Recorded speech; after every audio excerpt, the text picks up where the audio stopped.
आज 14 अप्रैल है और भीमराव अम्बेडकर साहब की जयंती है, तो आज के दिन हम लोग ने अपना ब्लड बैंक की स्टार्ट किया है। तो हम एक एक करके आपको ब्लड बैंक का टूर कराते हैं। आइए आपको यहाँ पे। तो ब्लड बैंक में यहाँ से इशू काउंटर हो जाता है, यहाँ से हम लोग ब्लड किसी को इशू कर देते हैं अगर किसी को चाहिए तब। और अगर कोई ब्लड डोनेट करने आए तो हम लोग यहाँ पर ये रूम आ जाता है हम लोग का medical examination and registration room. Hello sir. तो यहाँ जब फिर पता चल जाएगा कि ब्लड डोनेट करने लायक फिट है एकदम, बीपी ठीक है, हीमोग्लोबिन ठीक है, सब ठीक, तभी आगे प्रोसीड करें। हाँ, बीमारी नहीं है कोई, तभी जाके हम लोग उसे प्रोसीड करें इस रूम में सर। ठीक है, थैंक यू सर। तो अब हम लोग इस रूम में आ जाएंगे डोनेट करने के लिए। यहाँ ब्लड डोनेशन रूम, रक्तदान कक्ष यहाँ पर। हेलो सर, नमस्ते। नमस्ते सर। तो ये एरिया जो है इसमें हम लोग ब्लड को डोनेट करेंगे यहाँ पे। तो यहाँ पे ब्लड डोनेट, अच्छा ये वो जो ब्लड डोनेट करेंगे तो उनके लिए होता है, जो बॉल को, अच्छा यहाँ पे। और इसमें अभी ये वाला रेडी है, अच्छा ये रेडी है यहाँ पर। तो इसमें आज हम शुरुआत करेंगे। हम आज क्योंकि ब्लड बैंक आज 14 अप्रैल है, अम्बेडकर साहब की जयंती है, तो ब्लड बैंक की शुरुआत हम पहले अपने ब्लड से करेंगे, क्योंकि युद्ध में सबसे पहले सेनापति को उतरना होता है। तो ये रेडी है अभी। हाँ, ये वाला बैग रेडी है। तो हम थोड़ा सा भी टूर करके आते हैं अपने ब्लड बैंक का, फिर हम आगे यहाँ डोनेट करते हैं। इधर चलते हैं। अगर ब्लड डोनेट करने के बाद हम लोग यहाँ पे कुछ खाना पीना खाना हुआ, रिफ्रेशमेंट करना हुआ, तो इसमें क्योंकि ब्लड डोनेशन के बाद थोड़ा सा किसी को भी अगर भूख लग, थोड़ा सा एनर्जी के लिए जूस हो गया, कुछ मीठा चीज हो गया, कुछ फ्रूट्स हो गए, तो यहाँ दिए जाते हैं हम लोगों को इस एरिया में। और इसके इधर देखते हैं हम लोग, तो ये हो गया काउंसलिंग रूम हो गया। तो काउंसलिंग रूम, हेलो मैम। तो काउंसलिंग रूम में होता क्या है कि अगर किसी के ब्लड में कोई बीमारी है तो यहाँ आके उसे बता दिया जाता है, और अगर कोई हिचकिचा रहा है देने से ब्लड, तो उसे काउंसलिंग करके उसे थोड़ा सा हिम्मत बढ़ा दिया जाता है। Thank you. तो ये हो गया यहाँ पे। और ये रूम है हम लोग का एफरेसिस रूम। एफरेसिस रूम यहाँ पर, इसमें क्या होता है एफरेसिस रूम में, तो ये बेसिकली प्लेटलेट के लिए होता है यहाँ पर। तो अगर किसी को डेंगू हो गया या फिर उसका प्लेटलेट एकदम डाउन हो गया है, 15,000 आ गया, तो मरने के कगार पे पहुंच जाएगा। तो ये किसी दूसरे मरीज, स्वस्थ इंसान से ब्लड ना लेके केवल प्लेटलेट निकालते हैं। अच्छा, प्लेटलेट दे देते हैं। ये मशीन हो गई एफरेसिस मशीन। तो यहाँ लेटने के बाद ब्लड लेंगे और ब्लड में से केवल प्लेटलेट निकलते हैं और बाकी ब्लड वापस चढ़ा देते हैं मरीज को वापस। मतलब जो मरीज है, जो ठीक ठाक आदमी है, तो उसको ज्यादा कुछ तो फील नहीं होता होगा, थोड़ा प्लेटलेट निकलता है।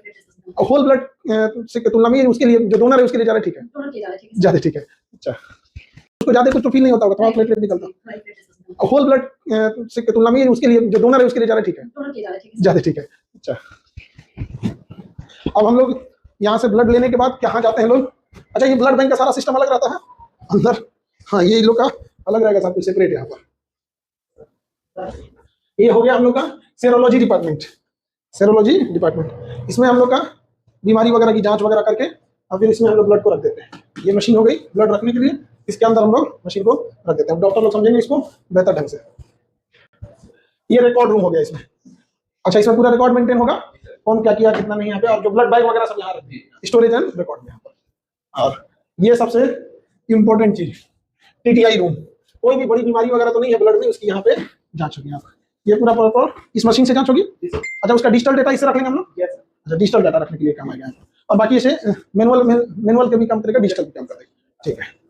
अब ये रूम है स्टोरेज एंड कंपोनेंट प्रिपरेशन। यहाँ पे एक ब्लड से हम लोग क्या क्या दूसरी चीजें बना सकते हैं, तो इसमें डबल गेट रखना होता है ताकि कोई ना जा सके यहाँ पर। अभी हम लोग क्योंकि अब ये स्टार्टिंग अब होने जा रहा है, तो शायद अब इसके बाद आना मुश्किल हो जाए, अभी बड़ा प्रोटोकॉल फॉलो करना पड़े। तो सबसे पहले हम लोग फर्स्ट गेट को खोलते हैं, और फर्स्ट गेट खोलने के बाद उसके बाद हम लोग को यहाँ सेकंड गेट खोलना होता है, और तब हम लोग इसके अंदर आते हैं। और अंदर आने के बाद इसके अंदर फिर पूरी चीजें प्रिपरेशन की जाती हैं। यहाँ पर अलग अलग चीजें तैयार होंगी यहाँ पर। इसमें अब अलग अलग, किसी को कोई ब्लड का कंपोनेंट चाहिए, किसी को क्रायोप्रेसिपिटेट चाहिए। जैसे किसी को गन शॉट हो गया, गोली लग गई, तो उसका ब्लड ज्यादा जाने लगता है, तो उसे नॉर्मल ना चढ़ा के उसे क्रायोप्रेसिपिटेट भी कई टाइप के ब्लड होते हैं, और जैसा डॉक्टर उनको प्रिस्क्राइब करेंगे उसी हिसाब से ब्लड दिया जाता है। यहाँ कहीं और ऑसिलर होंगे, इसके अंदर सब ब्लड्स होंगे, इसके अंदर भी होंगे। टेम्परेचर अलग अलग हो सकता है।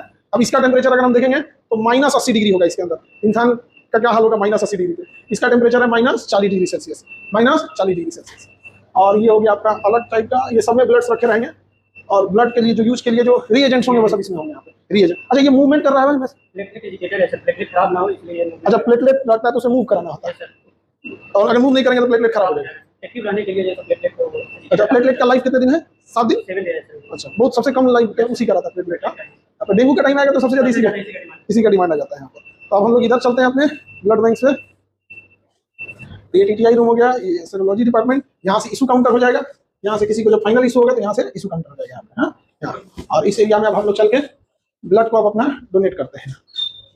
ये रिफ्रेशमेंट रूम हो गया यहाँ पे। अच्छा, इस रूम से हम जाके देख नहीं सकते हैं ये वाला रूम, क्योंकि इसमें ना काउंसलिंग रूम होता है, उसको पैक रखा जाता है। उसमें अगर किसी को कोई बीमारी आ गई या कोई ब्लड डोनेट नहीं करना चाहता है या कुछ उसको काउंसलिंग करके बताना है, तो उसी के अंदर बताना होता है। तो नॉर्म्स के अनुसार उसको पारदर्शी नहीं रख सकते, उसमें किसी को नहीं देख सकते। अब हम लोग यहाँ ब्लड डोनेट करेंगे और पूरे देश पे यही उम्मीद करेंगे कि बड़ा मुश्किल से कोई आता है मरीज, जब कोई बहुत सीरियस रहता है तभी उसे ब्लड की डिमांड होती है। और जब वो हॉस्पिटल में जाता है कि कोई लखनऊ एडमिट है, कोई मुंबई है, कोई कहीं है, और जब ये कहा जाता है कि आप एक डोनर लेके आइए, तो वहां उसके लिए बहुत दिक्कत हो जाता है। तो हम लोग का प्रयास यही है कि हम लोग ये व्यवस्था इतना ब्लड उपलब्ध करा सके ताकि कभी किसी को डोनर मांगने की हॉस्पिटल को जरूरत ना पड़े। डॉक्टर की भी मजबूरी होती है कि वो कहता है कि भैया उनके पास तो ब्लड कोई मशीन से तो बनती नहीं है, दूसरा कोई देगा तो किसी और में चढ़ाया जाएगा। तो इसलिए हम लोग की कोशिश यही है। तो आज से हम लोग इसको स्टार्ट कर रहे हैं। अम्बेडकर जी की आज जयंती भी है, सभी लोग को अम्बेडकर जयंती की ढेर सारी शुभकामनाएं। और अम्बेडकर जयंती के दिन हम लोग इस ब्लड का शुभारंभ कर रहे हैं। और सबसे पहले जरूरी होता है कि किसी भी युद्ध में सेनापति को जाना, तो सबसे पहले हम ही देके स्टार्ट करेंगे। क्यों सर? देखिए, ब्लड डोनेट करने वाले लोग को एक बात बोलते हैं कि आप ब्लड दीजिएगा ना, आपको कुछ भी फील नहीं होगा। बस होता क्या है ना कि लोग ब्लड बैग देख लेता है बैग देख लेता है ना, तो डर जाते हैं लोग। तो आप डोनेट करने के बाद जब आप देखते हैं कि मेरा इतना ब्लड निकल गया, तो आपको साइकोलॉजिकल इफेक्ट पड़ता है। अगर आप ब्लड बैग को नहीं देंगे ना, आपको कोई फर्क भी नहीं पड़ेगा। एक्चुअल में कोई अंतर नहीं आता है आपका ब्लड डोनेट करने के बाद, जीरो फर्क पड़ता है। आप जो फुल काम कीजिए, ब्लड डोनेट करने के बाद हल्का सा रेस्ट करके चलिए। वो भी रेस्ट इसलिए डॉक्टर बताते हैं 10-15 मिनट जो देखने के लिए कि कहीं आपको कोई इफेक्ट तो नहीं पड़ रहा है। हालांकि कोई इफेक्ट नहीं पड़ता है। उसके बाद रेगुलर काम कर सकते हैं हम लोग पूरा क्लास लिए सुबह। आज तो हम लोग का फिजिक्स करने का बैच भी था ना, हाँ, तो क्लास भी लिए पूरा हम लोग। क्लास लेने के बाद हम लोग पूरा तरह से यहाँ आए, ब्लड बैंक स्टार्ट किए और ब्लड भी दिए। और ये ब्लड डोनेट करने के बाद हमको लगता है इन लोग का हो गया, तो अपना निकाल लेंगे लोग, अपना जो निकालना होगा। तो और उसके बाद ब्लड डोनेट करने के बाद जाकर अपना पूरा जो क्लास रेगुलर क्लास रहता है, क्लास ले लेंगे हम लोग, कोई दिक्कत नहीं जाएगा किसी चीज़ में। तो आप लोग भी जब आएंगे, आप डोनेट करना चालू कर सकते हैं।